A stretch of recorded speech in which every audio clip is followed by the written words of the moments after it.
चलो बच्चा, ये लास्ट सम 47 नंबर का सम जो कंपैरेटिवली इजी है, खाली प्रॉपर समझ के करना है तो प्रॉब्लम नहीं होगा।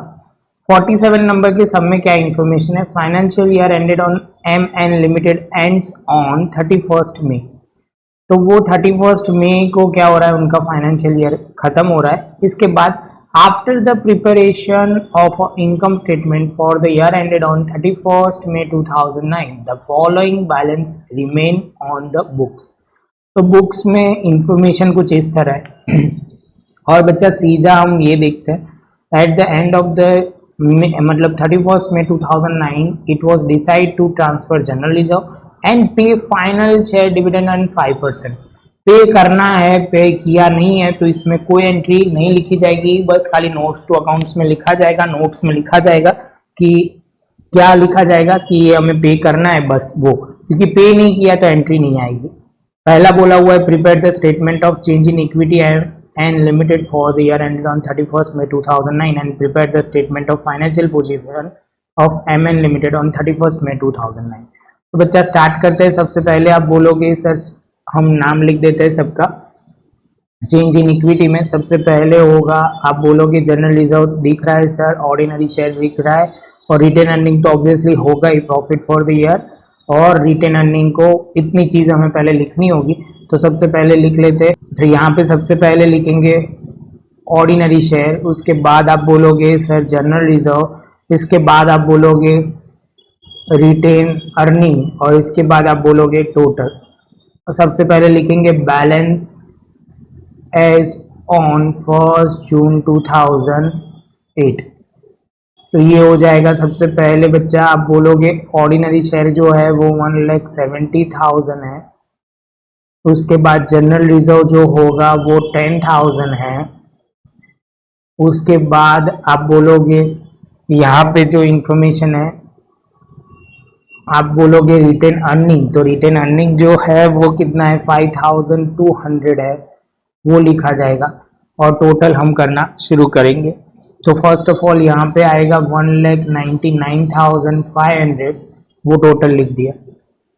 उसके बाद बच्चा आप बोलोगे कि अभी हमें इंफॉर्मेशन में वो ट्रांसफर टू जनरल रिजर्व दिख रहा है, तो वो लिख लेते हैं। उससे पहले प्रॉफिट भी दिख रहा है, तो लिख लेते हैं प्रॉफिट फॉर द ईयर। क्या लिखेंगे, 19,500। तो आप बोलोगे सर यहाँ पे भी 19,500।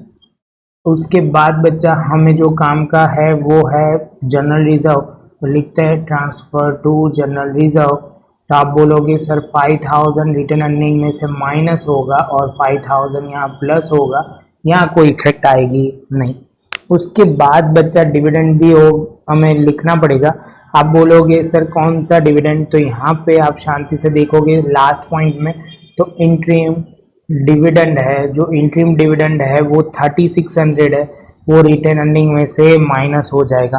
तो वो ध्यान में रखना है। इतना होने के बाद बच्चा यहाँ ध्यान में रखना बच्चा, जनरल रिजर्व में ट्रांसफर है वो 4,000 है और यहाँ 3600, तो ये सब कुछ हो जाएगा। उसके बाद हम बोल सकते हैं कि यहाँ टोटल कर सकते हैं, तो टोटल करना शुरू करते हैं। यहाँ पे आप बोलोगे 170, यहाँ पे आप बोलोगे 14,000, यहाँ पे 17,100, और यहाँ पे टोटल करोगे तो आप बोलोगे सर कितना होगा, 2,01,100। आप बोलोगे बस इतना ही चेंज इन इक्विटी में आएगा। शांति से प्रॉपर बच्चा लिख लो। उसके बाद फाइनेंशियल पोजीशन बी पार्ट में बोला हुआ है वो करना शुरू करते हैं। तो फाइनेंशियल पोजीशन बच्चा आप बोलोगे तो सबसे पहले हम एज यूजुअल लिखते हैं नॉन करंट असेट। तो यहाँ पे आप बोलोगे सर देखो फर्स्ट में ऑर्डिनरी शेयर खत्म, डिबेंचर बाकी है, जनरल रिजर्व खत्म, रिटेन अर्निंग खत्म। आप बोलोगे सर ये इतनी चीज गायब हो गई। उसके बाद अभी आप बोलोगे सर असेट में क्या आएगा पहले, तो बच्चा असेट में हम premises at cost, equipment at cost, motor vehicle provision, इतनी चीज हम कंसिडर करेंगे। तो लिखना शुरू करते बच्चा। सबसे पहले तो यहाँ पे सबसे पहले जो आएगा वो है हमारा प्रीमाइसिस एट कॉस्ट। प्रीमाइसिस यहाँ पे आप बोलोगे cost, accumulated depreciation and total. तो आप बोलोगे सर प्रीमाइसिस जो है वो 1,29,000, यहाँ पे 1,29,000। इसके बाद मशीनरी की बात करें तो 82,000 यहाँ होगा।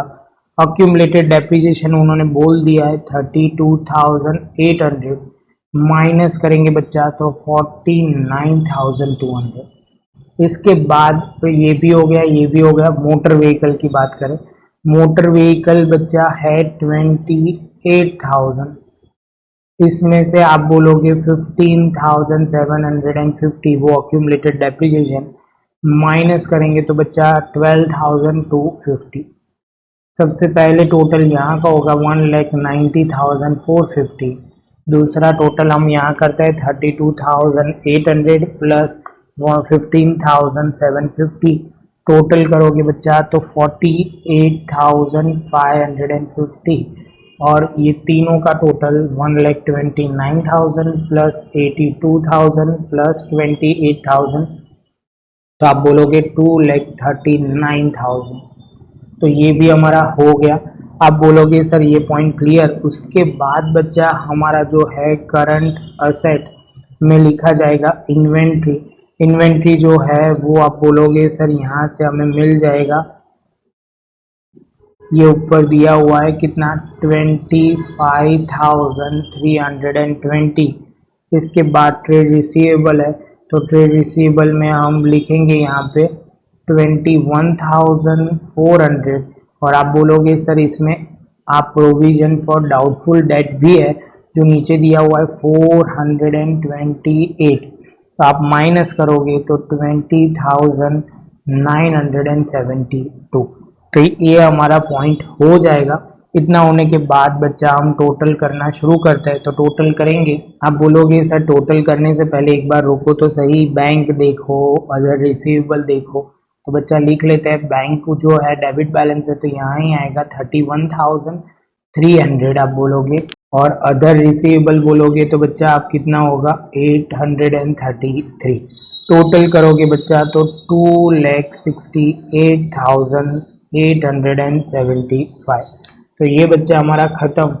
इसके बाद बच्चा आप बोलोगे इक्विटी एंड लायबिलिटी। तो बच्चा यहाँ आपको तीन चीज लिखनी पड़ेगी, कौन सी? तो आप बोलोगे ordinary share, general reserve, retain earning. मैं टोटल लिख रहा हूँ सीधा 2 लाख, आपको वो ध्यान में रखना है 2,01,100। इसके बाद आप बोलोगे सर नॉन करंट लायबिलिटी में एक चीज आएगी जिसका नाम है 4% डिवेंचर, तो वो हम लिखना भूलना नहीं है, जो 50,000 है। तो यहाँ पे हम लिखेंगे नॉन करंट लायबिलिटी, जिसमें आप बोलोगे 4% डिवेंचर, कितना लिखेंगे बच्चा 50,000। उसके बाद बच्चा आप बोलोगे करंट लायबिलिटी में सर ट्रेड पेएबल, एंड आप बोलोगे sir trade payable and other payable. Trade payable में आप बोलोगे 15,775, और यहाँ पे जो है 2,000। टोटल करोगे तो बच्चा कितना हो जाएगा, टोटल करोगे तो हो जाएगा 2,68,875। इसके साथ बच्चा हमारा ये पॉइंट खत्म। प्रॉपर नोटबुक में लिखना, तभी जाके आपको क्लियर होगा। थोड़ी प्रैक्टिस करोगे तो कोई डाउट आएगा नहीं।